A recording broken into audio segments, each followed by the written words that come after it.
Di tengah sejarah besar Islam, nama Sayyidina Husain bin Ali menempati tempat yang sangat istimewa. Ia adalah cucu Nabi Muhammad, anak dari pasangan Ali bin Abi Thalib dan Fatimah Az-Zahra, serta adik dari Sayyidina Hasan. Rasulullah mencintainya dengan sangat dalam. Beliau pernah bersabda, Hasan dan Husain adalah pemimpin para pemuda surga. Hadis riwayat Tirmidzi. Husain tumbuh dalam lingkungan keluarga yang penuh ilmu, keberanian, dan ketakwaan. Setelah wafatnya Rasulullah, ia menyaksikan berbagai fase penting dalam sejarah Islam, termasuk pergantian para khalifah, serta gejolak politik yang melanda umat. Setelah wafatnya Khalifah Utsman bin Affan, umat Islam mengalami perpecahan. Ali bin Abi Thalib, ayah Husain, menjadi khalifah keempat, namun masa kepemimpinannya diwarnai konflik, termasuk Perang Jamal dan Perang Siffin melawan Muawiyah bin Abi Sufyan. Setelah Ali wafat, Hasan sempat menjadi khalifah, namun kemudian menyerahkan kekuasaan secara damai kepada Muawiyah demi menghindari pertumpahan darah. Muawiyah memerintah hingga wafatnya pada tahun 60H, 680 M, dan sebelum wafat ia mengangkat anaknya, Yazid bin Muawiyah, sebagai penerus. Pengangkatan Yazid ini memicu penolakan dari sebagian tokoh, termasuk Husain, karena dianggap tidak sesuai dengan prinsip syura, dan ada kekhawatiran tentang moralitas Yazid. Meski sebagian sahabat menerima, beberapa tokoh besar lainnya memilih tidak berbaiat. Ketika Yazid naik tahta, ia meminta baiat dari tokoh-tokoh utama, termasuk Husain. Husain menolak. Ia kemudian mendapat banyak surat dari penduduk Kufah yang mengajaknya datang untuk memimpin mereka. Sebagai langkah awal, Husain mengirimkan utusan ke Kufah, yaitu sepupunya, Muslim bin Aqil, untuk melihat situasi secara langsung. Awalnya Muslim disambut baik, namun situasi cepat berubah ketika Ubaidillah bin Ziyad, gubernur yang ditunjuk oleh Yazid, memimpin dengan keras dan menumpas pendukung Husain. Muslim bin Aqil ditangkap dan dieksekusi. Dalam perjalanan menuju Kufah, Husain mendengar kabar buruk ini. Namun ia tetap melanjutkan perjalanan bersama keluarganya dan sejumlah kecil pengikut. Dalam kisah perjalanan Sayyidina Husain menuju Kufah, terdapat beberapa sahabat Nabi yang menasihatinya agar tidak berangkat, karena mereka mengetahui betapa berbahayanya situasi politik saat itu, terutama setelah pengkhianatan yang pernah dialami ayahnya, Ali bin Abi Thalib, dan kakaknya, Hasan bin Ali. Salah satu sahabat Nabi yang paling terkenal menasihati Husain agar tidak pergi ke Kufah adalah Abdullah bin Umar radhiyallahu anhu. Ia adalah putra dari Khalifah Umar bin Khattab dan seorang sahabat senior yang dikenal wara' dan bijaksana. Ketika mendengar bahwa Husain ingin berangkat ke Kufah, Ibnu Umar datang menemuinya dan berkata, "Wahai Abu Abdillah Husain, bertakwalah kepada Allah dan jangan keluar ke Irak. Sesungguhnya kaum itu telah membunuh ayahmu dan membuat kakakmu sakit, dan aku khawatir nanti mereka akan melakukan hal yang sama terhadapmu." Namun, meskipun Husain menghormati pendapatnya, ia tetap memutuskan untuk melanjutkan perjalanan dengan alasan moral dan tanggung jawab terhadap umat. Selain Ibnu Umar, ada juga tokoh lain yang memberi peringatan. Abdullah bin Abbas, sepupu Husain dan ahli tafsir terkenal, juga menasihatinya untuk tidak pergi, atau jikapun harus, jangan membawa keluarga dan anak-anak. Abu Sa'id Al-Khudri dan Abu Hurairah disebut-sebut dalam beberapa riwayat juga menyampaikan keprihatinan atau nasihat kepada Husain secara umum. Para sahabat ini tidak meragukan keutamaan Husain, tapi mereka melihat dari sudut pandang politik dan keselamatan, serta mengenal betapa cepatnya masyarakat Kufah bisa berbalik arah. Di wilayah Karbala, rombongan Husain dihadang oleh pasukan besar yang dipimpin oleh Umar bin Sa'ad atas perintah Ubaidillah bin Ziyad. Husain dan keluarganya dikepung, akses terhadap air ditutup, dan mereka dipaksa untuk menyerah atau berbaiat kepada Yazid. Husain menolak dengan tetap menjaga prinsipnya, namun juga tidak mengangkat senjata terlebih dahulu. Di pagi hari yang sunyi di Karbala, sebelum pedang beradu dan darah mengalir, seorang pria saleh dari suku Syaiban berdiri di hadapan ribuan tentara yang mengepung rombongan kecil Sayyidina Husain. Ia adalah Hanzalah bin As'ad Asy-Syaibani, seorang penuntut ilmu yang wara dan dikenal sebagai penyampai kebenaran yang berani.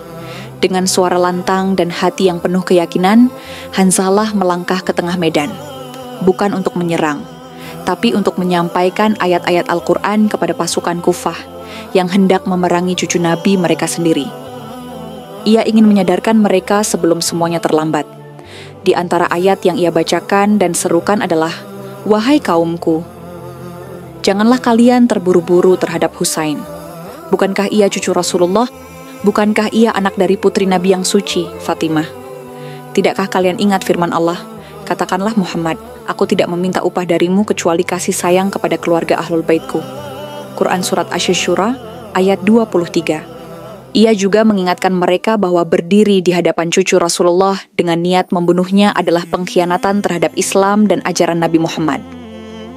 Namun, seperti para nabi yang menyeru kaumnya dengan kelembutan dan logika, Hanzalah hanya disambut dengan kebencian dan kesunyian yang dingin. Tidak ada yang menggubrisnya. Sebagian malah mencemooh, sebagian lagi tetap mengokohkan barisan perang. Melihat bahwa nasihat tidak lagi didengar, Hanzalah kembali ke barisan Husain, memohon izin untuk berperang dan membela kebenaran. Dengan izin dari Husain, ia kemudian maju ke medan laga. Dan dengan keberanian luar biasa, ia berjuang hingga gugur sebagai syahid di Karbala. Peristiwa Hanzalah menjadi simbol bahwa menyampaikan kebenaran adalah kewajiban sebelum mengangkat senjata. Ia mewakili suara nurani, suara Al-Quran, yang berusaha mengetuk pintu hati manusia bahkan di saat-saat paling genting. Meski akhirnya tidak didengar, upayanya tercatat dalam sejarah sebagai cermin keberanian dan kecintaan pada kebenaran. Hanzalah mengingatkan umat bahwa sebelum konflik pecah, selalu ada kesempatan untuk kembali ke Al-Quran. Akhirnya, pada 10 Muharram 61 Hijriah, 10 Oktober 680 Masehi, terjadi pertempuran yang tak seimbang. Husain dan para pengikutnya, sekitar 70 orang, berhadapan dengan ribuan tentara. Hampir seluruh rombongannya gugur, termasuk anak-anak dan keluarga dekat. Sayyidina Husain sendiri syahid dalam kondisi sangat mengenaskan, dan keluarganya ditawan serta dibawa ke Damaskus. Ada beberapa anggota keluarga Sayyidina Husain yang selamat dari tragedi Karbala.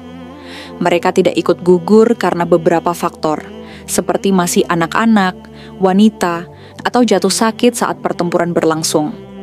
Inilah nama-nama keluarga Husain yang selamat dan peran penting mereka setelah tragedi itu. 1.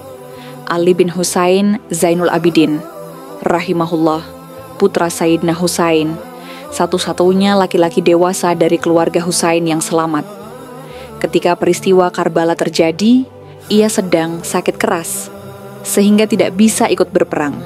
Ia tetap dibawa sebagai tawanan ke Kufah dan Damaskus bersama keluarga yang lain.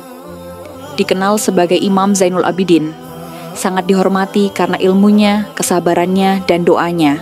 Kumpulan doanya dikenal sebagai Asy-Syahifah As-Sajadiyah. Melalui beliaulah garis keturunan Husain dan keturunan Nabi diteruskan.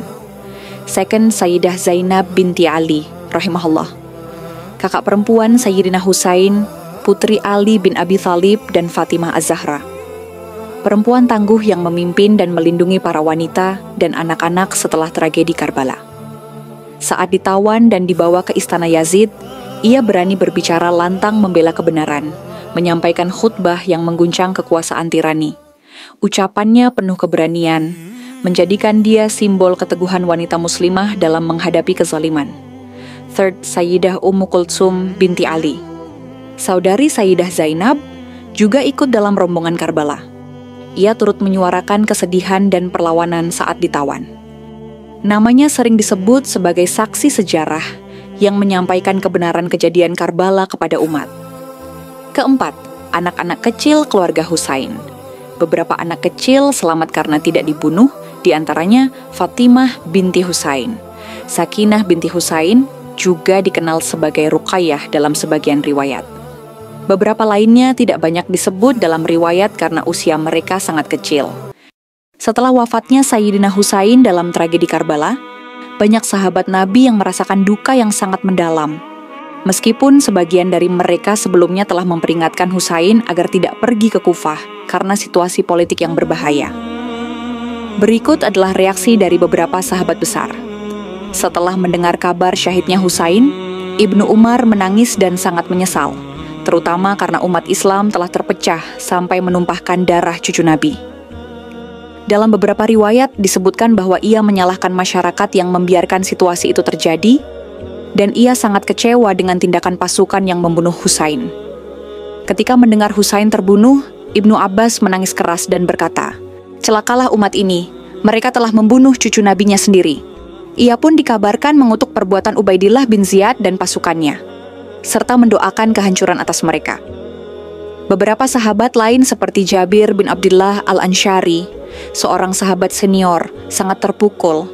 Ia adalah salah satu yang kemudian datang ke makam Husain di Karbala dan menjadi peziarah pertama ziarah Arba'in. Ia menangis terseduh di makam Husain dan mendoakannya dengan penuh cinta. Sayyidina Husain dikenang sebagai seorang yang berdiri tegak di tengah badai, menolak tunduk pada kekuasaan yang ia anggap tidak pantas. Peristiwa Karbala bukan sekadar konflik politik, tetapi menjadi simbol moral bagi umat Islam tentang pentingnya prinsip meski harus dibayar mahal. Sayyidina Husain tidak mencari kekuasaan. Ia hanya menolak tunduk pada hal yang diyakininya tidak benar. Dari keberanian beliau, umat Islam belajar bahwa berdiri di atas kebenaran lebih mulia daripada hidup dalam kepalsuan.